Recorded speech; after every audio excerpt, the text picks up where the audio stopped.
சென்னை அடுத்த மணலி புதுநகர் பகுதியில் உள்ள அரசு உயர்நிலைப் பள்ளியில் ஆசிரியர்கள் சரியான முறையில் பாடம் நடத்தவில்லை என கூறி மாணவர்கள் பெற்றோருடன் சாலை மறியலில் ஈடுபட்டுள்ளனர். விவரங்களை வழங்குகிறார் நம்முடைய செய்தியாளர் தாமோதரன். வணக்கம். இது பற்றிய கூடுதல் விவரங்கள்.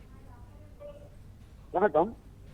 மணலி புதுநகரில் அரசு உயர்நிலைப் பள்ளி ஒன்று உள்ளது. இந்த பள்ளியில் சுமார் 470 பிள்ளைகள் படிப்பதாக தகவல்.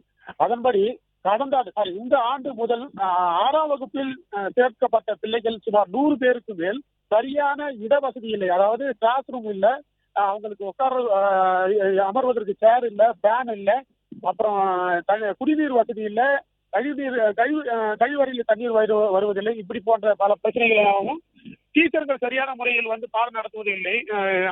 சில ஆசிரியர்கள் விடுப்பில் சென்று விடுகிறார்கள் என்றும் இது போன்ற பல பிரச்சனைகள் காரணமாக பெற்றோர்களுடன் அனைத்து மாணவர்களும், அதாவது இந்த 6ஆம் வகுப்புல இந்த வருடம் சேர்ந்த மாணவர்கள் மற்றும் சாலையில் அமர்ந்து மணலி புதுநகர் சாலையில் அமர்ந்து போராட்டம் நடத்தினர். இதற்கிடையே அந்த மணலி புதுநகர் போலீஸ் ஸ்டேஷன்ல இருந்து காவலர்கள் அவர்களிடத்தில் பேச்சுவார்த்தை நடத்தியதன் காரணமாக அவர்கள் இப்போது தற்போது கலைஞர் சென்றுள்ளனர்.